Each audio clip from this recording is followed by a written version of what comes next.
Hello friends and welcome back. Today I am doing some more meal prep, part of which is going to be dinner and the rest is going to be turned into an MRE for long-term storage.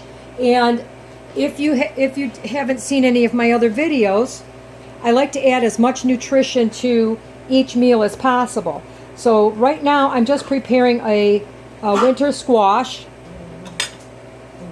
so that I can cook it for dinner, because what I'm making is a one pot macaroni and cheese that's going to be higher in nutrition because it's going to have some squash in it.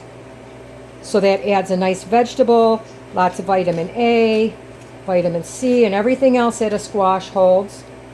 And it's going to be a little bit lower in calorie, yet creamy and delicious. So all I'm doing is I'm going to roast these now until they are completely soft, and then I'll scoop out the insides in order to go on with the rest of our, this is what they look like.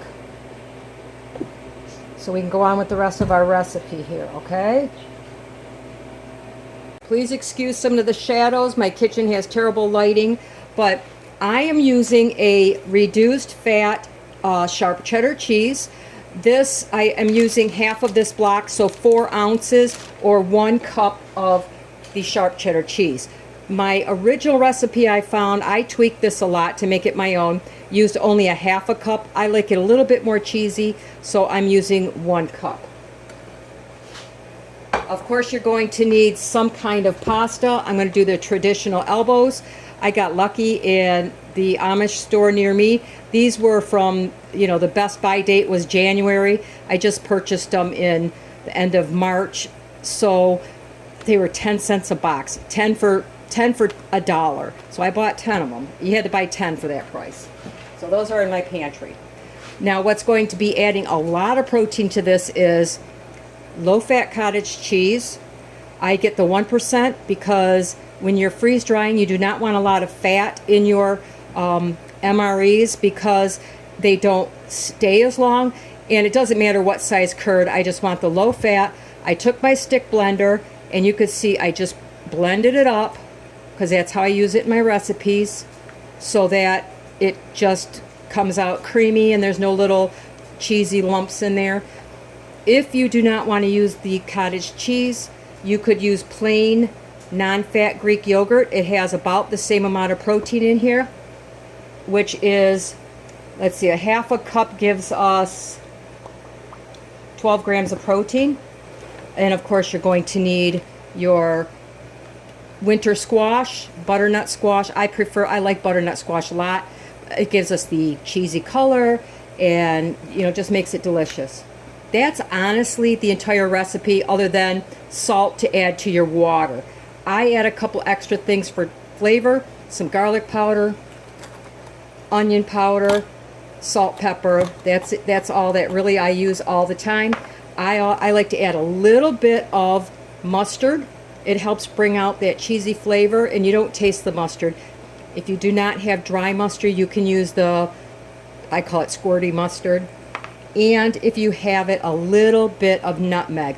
It really brings out the flavor of macaroni and cheese to me. So those are going to be my ingredients. So it looks like my water's boiling. I'm going to boil my pasta, and then we're going to put this whole thing together. All right, my pasta is just tender. It's really just barely tender. It's al dente. So I'm going to drain this, but I'm going to make sure I save some pasta water. Now remember, my pasta water has been pretty heavily salted, so I'm not, if I need to add pasta water, I don't want to add any salt to begin with. So I'm going to drain the pasta. While that's hot, I'm going to stir in so this can start to melt a little bit. My cheese, along with 1 cup of that blended cottage cheese. So this may have to be adjusted a little bit. Sometimes the macaroni, depending on the, if it's older, how it's cooked, it may absorb more than you think it will. The nice thing with freeze drying is that you can always adjust that later when you rehydrate. But if you're going to cook it right away, like this, you can eat it as is once it's done. Or if you like the baked kind, you can bake it with the crackers and whatever you like to put on top. Okay, I just want to get that shredded cheese incorporated so it can melt a little bit. Now I'm going to add in 2 cups of pumpkin, which should be most of this bag here, but I didn't measure it out previously, so let's see, that's about a cup. I just scooped this. I should have probably blended it up. I didn't. But if you know, I'm not worried about a few little pumpkins pieces, or I keep calling it pumpkin. It's not pumpkin, it's squash. It's buttercup or buttercap or whatever it's called, butter hat. A friend of mine gave me the squash. That's what her favorite squash. So, oop. Just found a big piece of the peel in there. Oopsie. Alright, so I'm going to add my squash. Stir that around and you'll see how it gets that really beautiful color.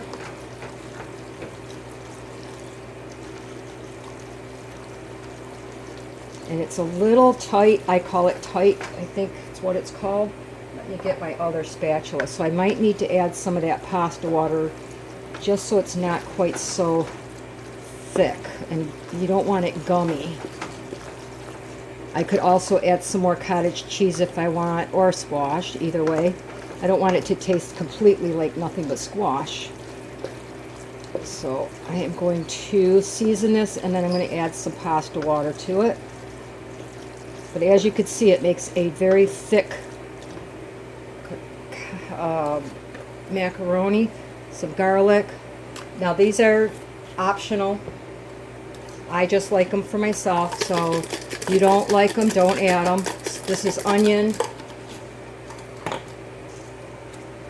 some fresh ground pepper. I don't use a ton. I'm not a big pepper fan, but I think it adds something. I should have mixed this in with my pumpkin or something, but gotta get the container open. I'm going to use, this is optional again, I'm going to use a 1/4 teaspoon of the mustard powder, and then I just like a little bit of nutmeg in there. I don't know how much, honestly, that much. I'm going to add just about, that was probably a 1/4 cup of the pasta water, and that's what it needs a little bit. So there, that came together pretty good. I'm going to add a little bit more pasta water because it tends to soak it up a little bit. And you can see that's a pretty quick meal because you don't have to go any further than this. Sometimes I will bake it with the little fried onions on top, you know, that come in like, what, I don't know what they're called. You use them on top of the green bean casserole, those kind of onions, fried onions. Now, look at how beautiful that looks. Once we freeze dry this, I will save a portion out to share with you. Oops, I see another piece of peel in there. I'll have to look for it. I guess I didn't get all the peel off my squash. A little bit more.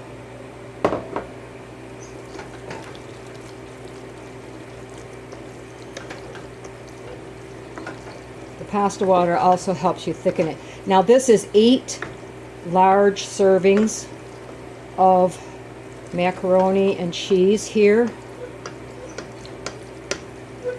But like I said, it has all the nutrition. It's got extra protein in it. It's got the cheesiness to it. It has the vegetables in it. So there you go. I'm going to spread this on a pan. This is still too hot to really divide this up yet. But as you can see, what I did was I went down the middle and I made this into 8 portions. Once it cools off enough, I'll just be able to make those portions a little better. That way when I put it in the freeze dryer, there'll be nice big portions for us. And I'll just be able to freeze dry a lot easier that way. I was going to make some for dinner tomorrow, but I already have burger out, so I think I'm just going to freeze it, and then I can have it. I'm going out of town for a couple of days to see my kids, and then when I get back, I will have it frozen, and I can use it whenever.